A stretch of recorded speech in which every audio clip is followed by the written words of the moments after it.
Now, I do believe you're having a wonderful weekend. Welcome once again to Lookup Weekend here on Lookuptv. My name is Brian Amwai. Tonight we have so much lined up for you. Some details from Shakahola and just, an escalation of what could have been the defense to Pastor Ezekiel. We have the details of that, and also from the political front, what the president is saying about Western Kenya and the companies that finance that particular region, and also issues to do with the opposition. This is Lookup Weekend. My name is Brian Amwai. Sign language interpreter tonight is Philista Adundo. But first, these are the top stories tonight.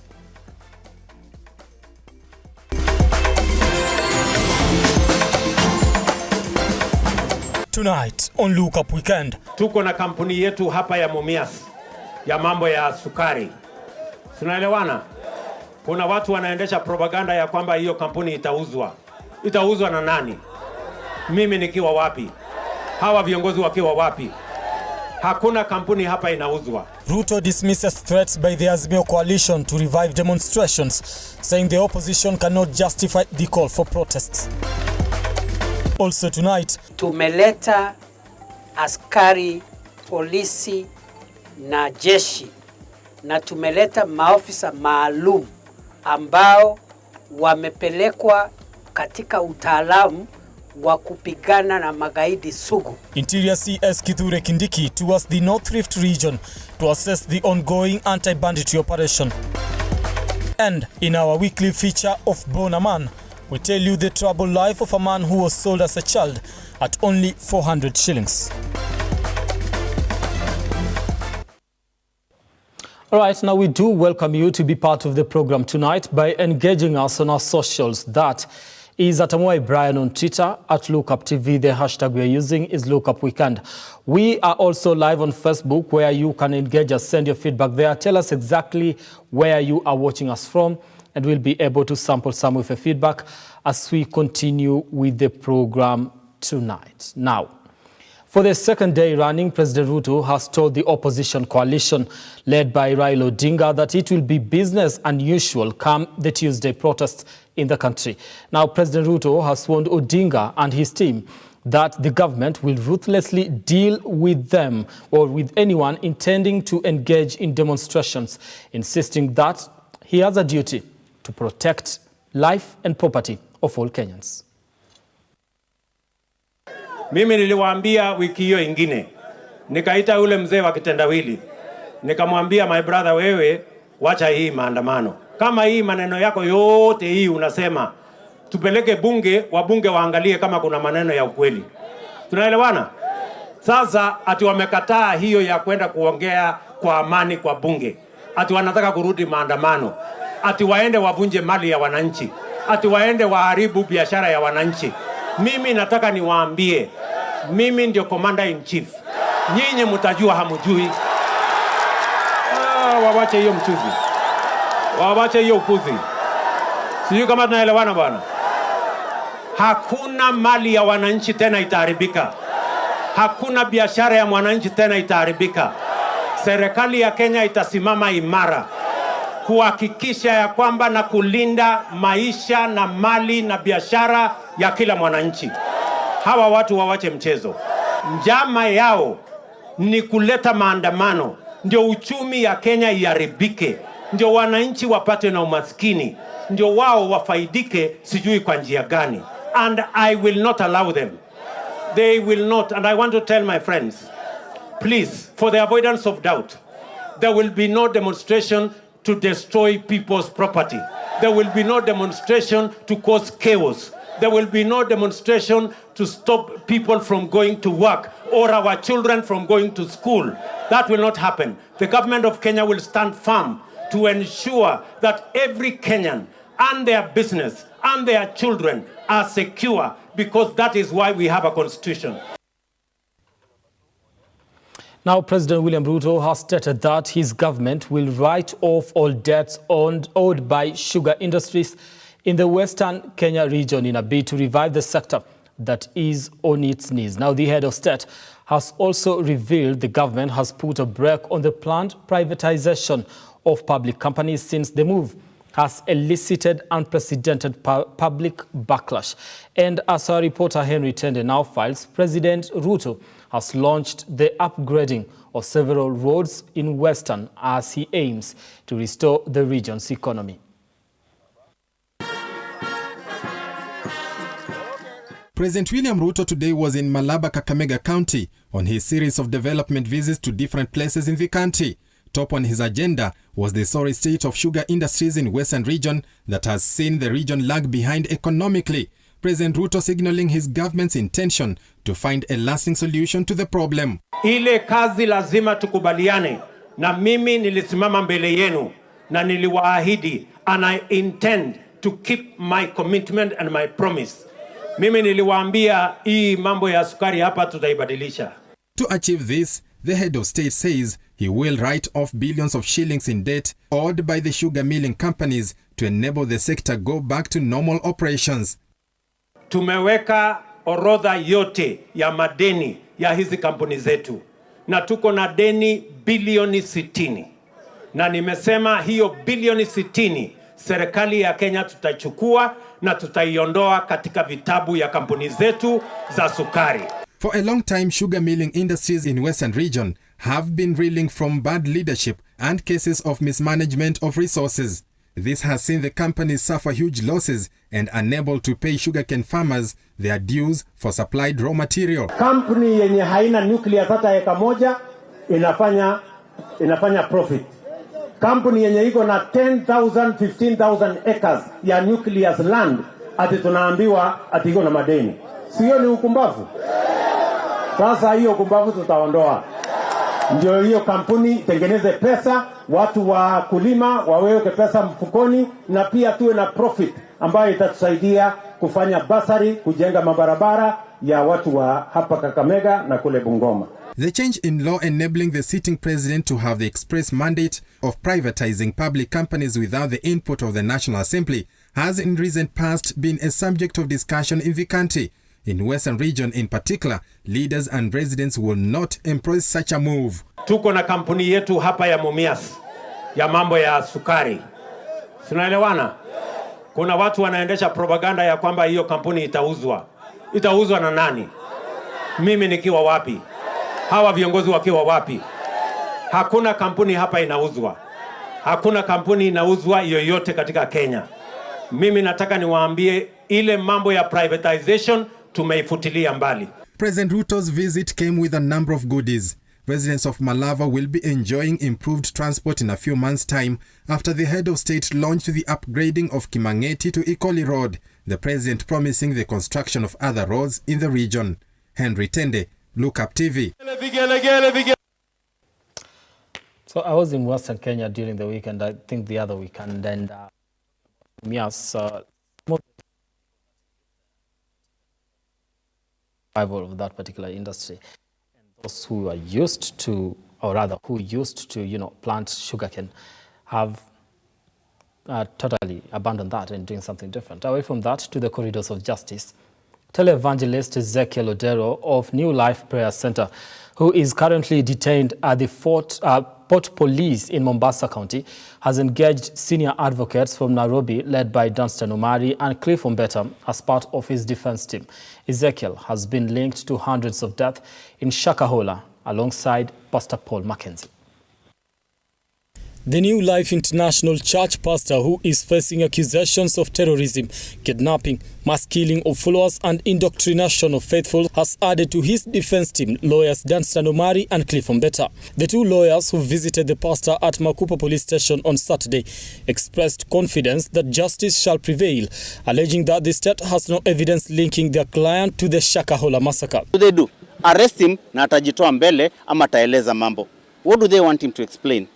All the accusations of money laundering, terrorism, radicalization, robbery, and things like money laundering and all those things, cruelty, crimes against humanity, genocide. How does this administration expect to prove this case when they have done no investigation? They have done nothing. These are just mere allegations. Nothing has any proof.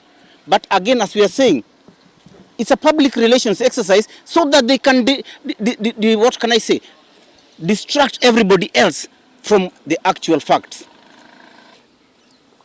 Pastor Ezekiel has only communicated 2 to 3 times on phone by Pastor Mackenzie. We'll give the police a mandate for them to produce any form of communication between Pastor Mackenzie and Pastor Ezekiel. The transaction which I'm heading to was purely for a contract, an agreement to buy a TV station. Fourth, all the preaching by Pastor Ezekiel is on YouTube. The team also comprises of Jared Magolo, who has been defending the pastor after he was arrested on Thursday. A month that the institution has been in existence, a total of around 15 people have died within Pastor Ezekiel's premises. The policy of the church is that only people, if a patient is coming who is very sick for prayers and for miracles, that person will not be allowed in unless accompanied. Once these people die, the family person accompanying them, some of them are brought in buses, they have already died, they are being brought and almost a dead person and pronounced dead. The policy is that those who have died, the family members take them.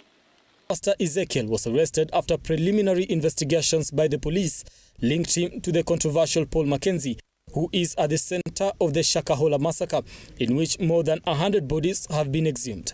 The police on Friday asked the courts to allow them detain Ezekiel for 30 days as investigations into his involvement in the Shakahola massacre continue.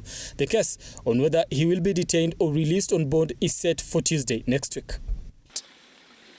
Pastor Ezekiel is detained here illegally. It is maliciously done. It is unlawful. The fact that people's wives attend his church does not criminalize his activities. Police on Saturday recovered one body and rescued 4 other followers of the horrific Pastor Mackenzie. The decomposed body was found deep in the forest and is believed to have died as a result of deadly fast so as to meet his creator. Now the 4 were rushed to Malindi Sub-County Hospital. Amwai, Lookuptv. Right, now that story from Kilifi takes us to our first break here on the program. We do want to ask you, we welcome your feedback, here on Lookup Weekend. Tell us where you are watching us from and what you think about the stories that we are running today. And we'll be able to sample some of your feedback as we continue with the program tonight. Now, we want to take that short break. We'll be back with more, including Bonaman.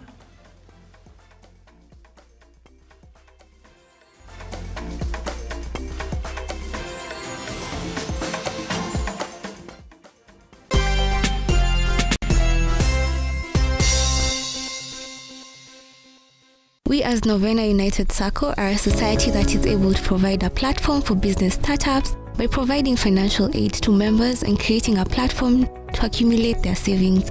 We look for small business entrepreneurs who are starting a business venture and provide the best opportunity to expand our business niche and turn it into something big.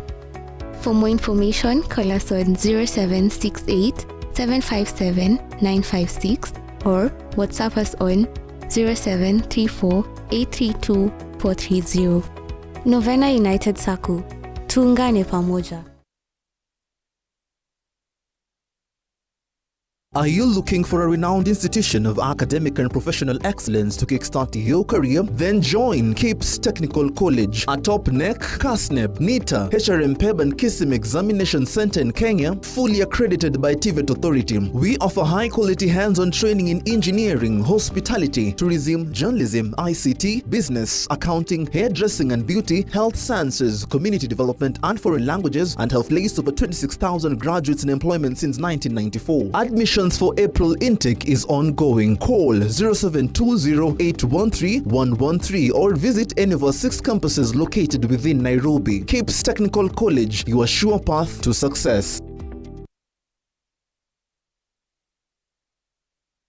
Why Malindi? Any idea why the A-list celebrities, politicians choose Malindi as a destination? Is it the sandy, spotless white beaches, the rhythmic, relaxing oceanic waves, or is it the great potential investment opportunity that Malindi has to offer? Dagmar learns we are here with a variety of projects from as low as 99,000 shillings. You get an eighth of an acre with ready title deeds. Book your plot today with only 35,000 shillings and get a free return air ticket. Be the next investor in Malindi with Dagmar Loans. Call us now on 0740 888 111 or 0740 888 222. Dagmar Loans. We promise, we deliver. Why wait? 20 Malindi.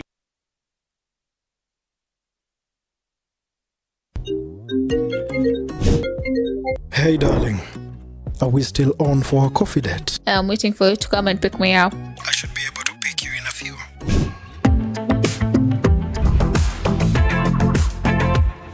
It's a coffee yogurt date? It's not just a yogurt, it's royal coffee yogurt.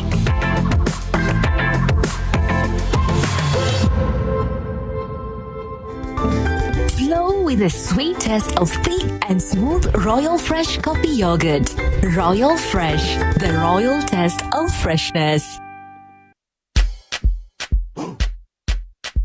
Sensei Institute of Technology is the home to the best practical courses, giving you a hands-on experience to handle the world. A place to build your skill and see the world in a different. For you to join us, ensure you have your national ID card and be ready to enjoy the ride. Sensei College, my skills, my future.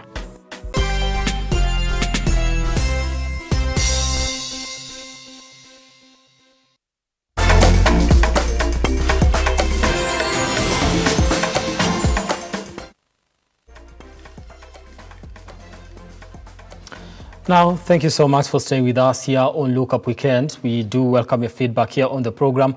You can engage us on our socials at Amwai Brian on Twitter, at Lookuptv. The hashtag is Lookup Weekend. We are also live on Facebook and on YouTube. Be sure to send your feedback there, and we'll be able to sample some of it as we continue with the program tonight. Tell us where you are watching us from and what you think about the stories that we are running today. All right, now let's continue with the bulletin. Prime Cabinet Secretary Musalia Mudavadi has slammed former President Uhuru Kenyatta for engaging in unnecessary politics that dishonor the presidency. Now, speaking during the inspection of the Kipkaren-Celia Turbo Road, the CS said it was demeaning of a once commander-in-chief to lead demonstrations so as to rescue his party, Jubilee. Wale jamaa mambo yao imekwisha. Na juzi yule chairman wa Azimio, wewe unatoka kuwa Commander in Chief wa Defense Forces. Alafu narudi kwa barabara, unaandamana na sijui na watu 10. Ati unaenda sasa kuokoa ofisi ya chama. Munanielewa? Mtu anatoka Commander in Chief of the Defense Forces. Sasa nakuwa mtu wa rescue operation wa chama. Hii ni mambo ya ajabu sana. Lakini kitu kizuri alipokuwa pale kwa rescue operation yake, akakubali kwamba uchaguzi mwaka jana mwezi wa August ulikwisha, na yeye alienda kule Kasarani mchana na akapeana kwa wale walishinda. Sasa kama yeye ameamini na amesadiki na ametamka kwa mdomo wake, sasa yule ambaye alikuwa project wake aangalie au jue kwamba mambo imekwisha. Now, General Francis Ogolla was on Saturday sworn in as Chief of Defense Forces at State House, Nairobi. Ogolla takes over from Kiboshi, who retired from the position after attaining the mandatory age of 62. Now, Lieutenant General John Maina Mwangi was also sworn in as Vice Chief of Defense Forces. President William Ruto, who is the Commander-in-Chief of the Defense Forces, presided over the swearing-in ceremony. Your Excellency. A day after their promotion on Friday, Saturday morning, President William Ruto presided over the swearing-in ceremony of General Francis Omondi Ogolla and Lieutenant Jonah Mwangi at State House, Nairobi. Ogolla took to the stand and swore allegiance to the Kenyan Constitution, promising to defend and protect it. That I will obey, preserve, protect, and defend this Constitution of Kenya and all other laws of the Republic, and that I will protect and uphold the sovereignty, integrity, and dignity of the people of Kenya. General Ogolla takes over General Kiboshi, who is retiring after serving in the same capacity. Speaking on Saturday morning when he presided over the event, President William Ruto recognized Ogolla's exemplary service in the military and congratulated him for ascending to the highest office in the docket. In considering your appointment, I assessed your background, where you've come from, what you have done, your journey in the military, and I am satisfied that you merit the office. You have my confidence. You have the confidence of the government of Kenya to discharge your responsibilities in your new office. It is my expectation that the professional standard of the Kenyan military will be observed under your leadership.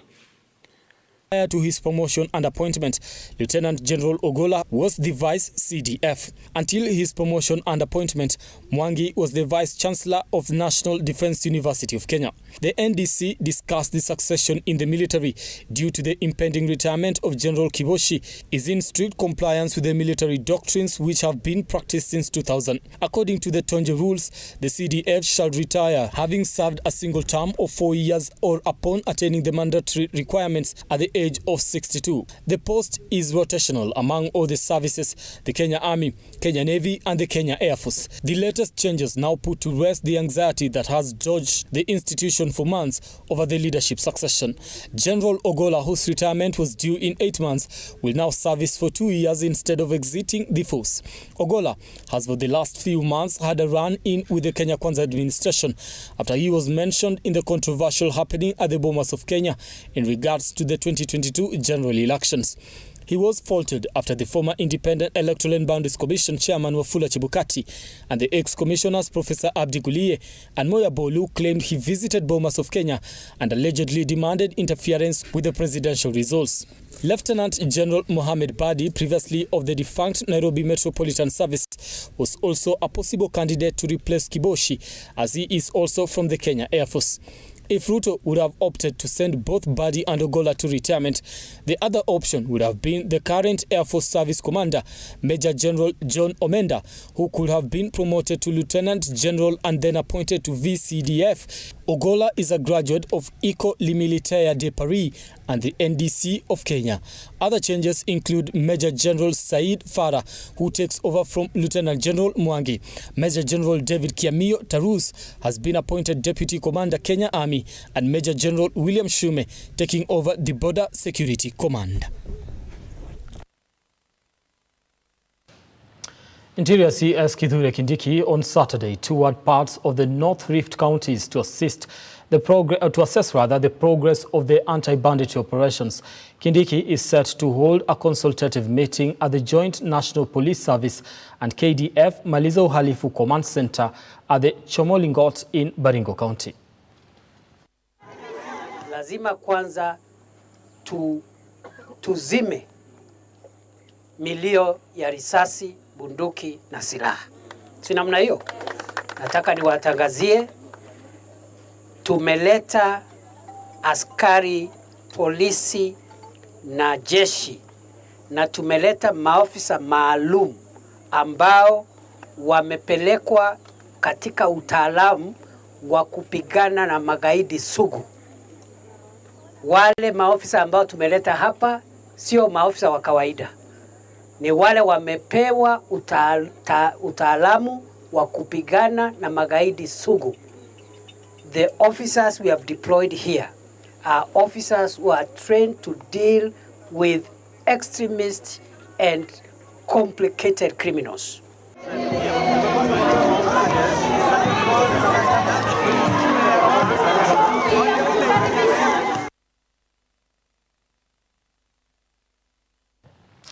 To our weekly feature tonight, he was sold off as a child at only 400 Kenya shillings.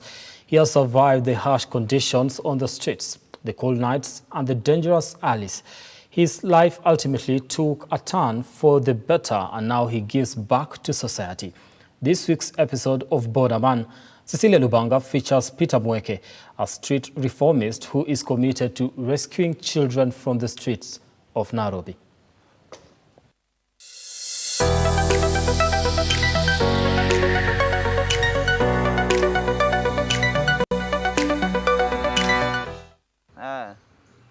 Peter Mweke is a free and a happy man today who is proud of the much he has done for himself.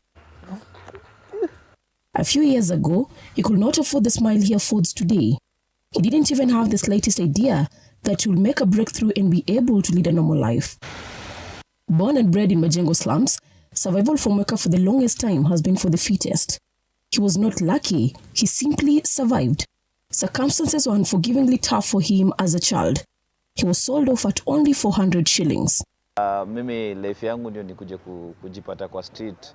Life yangu nilikuwa naishi kwa sijui, I don't know my sijui exactly nani mama yangu, nani baba yangu, nani mtu wa familia yangu. Mimi sana inasemekana nikiwa mtoto mdogo nilipelekwa kwa kijiji inaitwa Kinyago, inaitwa Kitu village. Hiyo kijiji venye nilipelekwa kuna wamama walikuwa wameketi chini mahali. Sasa venye wamama walikuwa wameketi chini ikakuwa huyu mwenye ameleta hao watoto anakaa kama yuko normal. Ikakuwa one of them akasema anaweza taka mtoto. Huyo jamaa akauliza nani anataka mtoto, akasema mmoja akasema anataka. After hapo venye mmoja alisema anataka ikakuwa apene kitu kidogo. Akapeana 400 shillings ndio akapewa mtoto. He would later join the streets after his caregiver passed on. He multitasked between being on the streets and going to school, a difficult arrangement that did not last for long. In order to survive, he had to settle for the only means viable for him at that time, stealing. Siku tu asubuhi ikifika tunaiba. Tukishaiba tunaenda tunauza, asubuhi tunaenda shule. Sasa nikiwa naendelea hivi siku moja 2005 tukakuwa arrested. Tukiwa tunaiba usiku sana 8 usiku tulikuwa tunaiba. Sasa venye nilikuwa arrested nikapelekwa approved school. Nikapelekwa kwanza Shauri Moyo police station. After Shauri Moyo police station nikapelekwa Makadara court. Makadara court nikaulizwa kama nimeiba, nikasema niliiba. After hapo wakanifunga 5 years. Hiyo 5 years wakanipeleka kuna sente inaitwa Getadhuru. After Getadhuru nikapelekwa Machakos. Sasa huko Machakos nilikaa for 3 years. Hapo ndio niliamua kubadilisha life. Nikiwa 3 years tukiwa na keti huko ndio niliamua kwenda different direction. After hapo tulikuwa nimefungwa 5 years lakini ngakaa 3. Post election venye ili affect watoto wengi ikakuwa hiyo center yenye tulikuwa wasichana watakuwa wanaletangwa hapo. Sasa sisi tukatolewa, wale wenye faili yao iko mzuri wakaachiliwa, wengine wakapigwa transfer. Sasa mimi faili yangu ilikuwa mzuri nikaachiliwa. Ndio mtaani nimetoka, hii ndio ilikuwa base yangu. Wenye niliachiliwa nikaamua kuja back to the community, ngarudi Majengo, the same slum nilikuwa naishi. Sasa nilikuwa naishi huko, life ilikuwa ni hard, siko na place ya kuenda. Mimi nikakata kurudi kwa street. Nilikuwa napenda kucheza ball sana nikiwa jela. Sasa venye nilikuwa napenda kucheza ball, venye nilijoin tu hivi kwa community back niliamua kurudi kwa kucheza ball. Nilikuwa nacheza ball nikapata best yangu mmoja akaniambia naweza ni offer mahali pa kulala. Sasa nilikuwa nalala kwa kampuni ya ice. Ni mafreezer tu tunalala juu unajiekelea. Asubuhi tukifika Nikaamua sana nikakuwa nafanya biashara ya ice. Usiku na mimi ndo natengeneza hizo ice. Nishatengeneza hizo ice asubuhi wanaenda wanauza alafu mimi nenda shule. 2011 nikamaliza shule. Nimaliza class 8 2011. After hapo before nimalize shule nilikuwa nimepata opportunity ya kuwa highlighted kwa media house. After hapo nikakuwa life yangu ni rahisi, watu wananisaidia. Kila nikiwa na shida watu wananisaidia. After nimaliza 2011 mimi nikakuja kurealize mimi niko msanii. Before nimalize shule nilikuwa napenda kurap, nikiwa jela napenda kurap. Nikatoa ngoma yangu, niko na ngoma 2011 na ngoma yangu ikahit kidogo, ndio nikakuwa napata more favors. Sasa nilikuwa natumia hiyo opportunity yangu ya kuwa celeb kimusic, nilikuwa naitumia kusupport vijana wa street. That marked his turning point in life. He has since committed to saving street children by volunteering at the Children's Department office here in Kamukunji. Ngamo ku register community based organization CBO, inaitwa the Street Changers. So the Street Changers imefanya a lot, tumekuwa tukipata funding kutoka Norway. Sasa zingine kuna time nilipata opportunity ya kwenda kupiga story yangu Norway. Nikiwa napiga kwa church story nga fundraise wa 1 million. Sasa hiyo 1 million nilikuwa sikupatiwa yote. Nikiwa na program ya kwenda kusaidia vijana wangu napewa half ya hiyo program, half najitafutia Kenya. Sasa ndio nikaendelea. After hapo venye nilipata opportunity ya kwenda Norway, hapo niliamua kubadilisha life. Peter has remained instrumental to thousands of children in the streets who are going through what he went through years back. Na ukiangalia kwa street wanaume ndio wengi. Street families wanaume ndio wengi, madem ni kidogo. Sasa mimi naweza sema tu wanaume bado kuna ile stagnant ya wanaume, bado programs haziko interesting na wanaume, na sasa kuna a lot of sodomy. Wanaume wako in danger, acha tuseme hivyo. They have a lot of programs for women, but ukiangalia hata wanaume wako in danger. Kwa sasa hiyo issue ya wanaume kuwa sodomize iko sana. Hata sasa venye tunasema ukiangalia kwa rate hata wasichana venye wamekuwa kirepiwa sana, sasa wanaume wamekuwa iko juu sana. Sasa kwa hivyo mimi yangu tu ningesema tu hata venye kuna women rape, kuna hizo other departments za ku fight rights za wa mama ama ladies. Mimi naona it's high time kukuwe na hizo department bado specific inasaidia wanaume. Now working with various stakeholders, Mweka purposes to change the story of these street children, especially boys who are constantly faced with threats on their lives. His is a calling of passion, empathy and determination.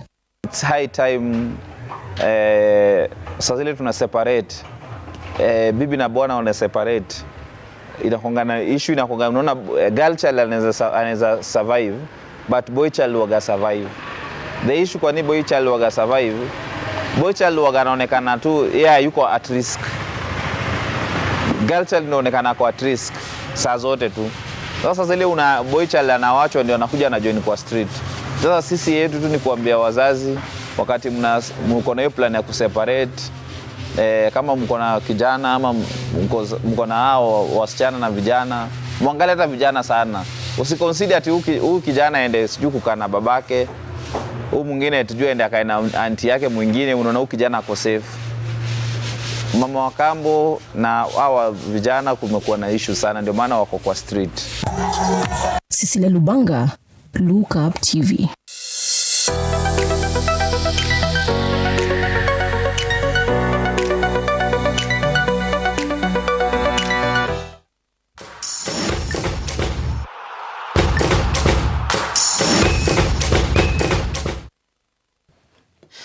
Right, now let's get sporty tonight.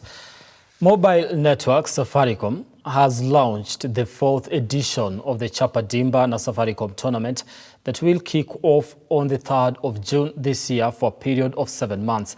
Now, Felix Solana attended the launch at Camp Toyoyo grounds here in Nairobi and now files the following reports.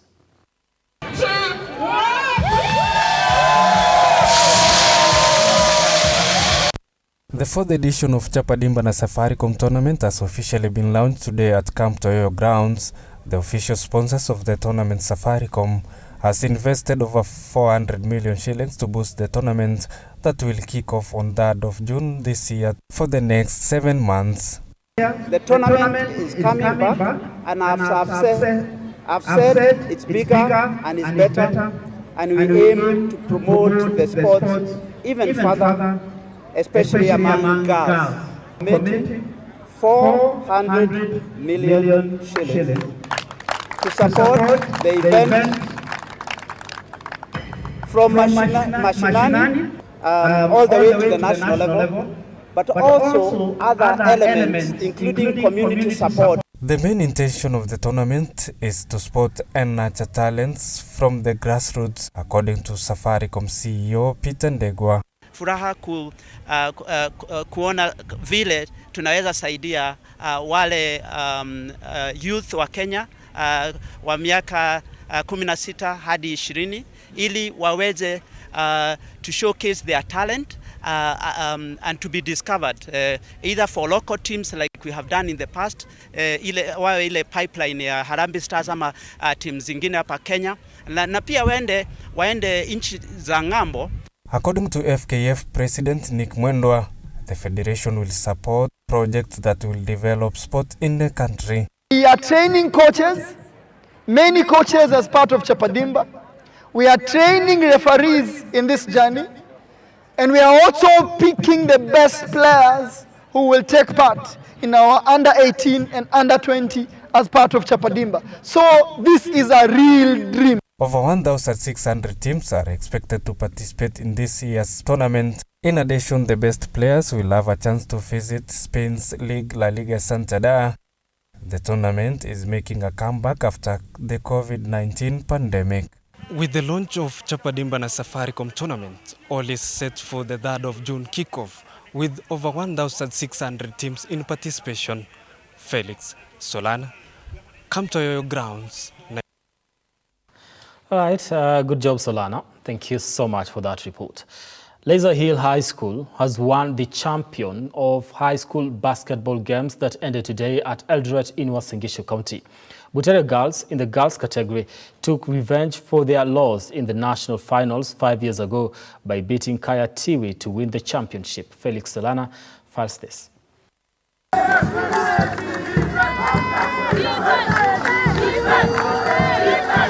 Esa Boys High School are the new champions of basketball in the high school games, which ended officially today. Lisa, who are the former champions, were pushed to their limits by Dagoretti Boys in the finals, which ended with a score of 45-42 in Uasin Gishu County. A tough game indeed it was. Dagoretti gave us a run for our money. They came in hard. There was a time we had a 19-point lead. They cut it out in 4 minutes until it came up to a 3-point lead. But I like to thank my boys because they didn't give up. They didn't panic. They came in like soldiers. They came in strong like men, and we held them for the last 2 minutes when we were up 3 points. So it wasn't an easy game. It took a lot of preparation, both mentally and physically. In the girls category, Butere girls took revenge for their loss in the national finals 5 years ago by beating Kaya TV to win the championship with a score of 51-41. Game imekuwa tough, lakini tumefight, tumewin against Kaya TV. We really thank the living God and our coaches. Sai tunasikia. Wow. Yes. In rugby, Butula from Busia became the new champions after beating Embu All Saints 38-0 in one-sided final. Because we have come from far, from the regional championship in Western up to this end. We thank God and we are so grateful. We thank the boys, we thank all our partners. We know we are equal to the task and we are heading to the East African Championship. For us, the game has been very tough, especially in the first half. They were very difficult to penetrate, but second half we went back to the drawing board and all things went through. And our expectation in East Africa, we are promising Kenya when we go there, we are going to compete, we are not going to participate, we are going to lift the trophy. Musingu from Kakamega won the boys handball championship with a close of 1-0 over defending champion St. Anthony Kitale. In the girls handball, defending champions Mui Girls Kamusinga were defeated by Limuru St. Joseph Kitale with a score of 16-15 in the finals. My girls, for the effort, the coaches, they put in their all, the entire Rift Valley for their support. We thank Brookside for coming back to support sports. And especially this game, they were able to kit all our students, not just for St. Joseph's, but the entire nation. We say thank you so much. We look forward that they'll support even Term 2 games. While Hospital defended their boys handball title with a similar score of 16-15 against Mboni. Felix Solana, Lookup TV Sports. Right, congratulations to all the winners in those particular secondary school games. Away from that, the national rugby team for the under-20 Chipu will play the defending champions Zimbabwe in a mouth-watering cup final, which is expected to happen tomorrow at Nyayo National Stadium. Now, Chipu trounced Namibia 24 points to 13 to book a place for the finals, while the reigning champions Zimbabwe defeated Tunisia 60-6.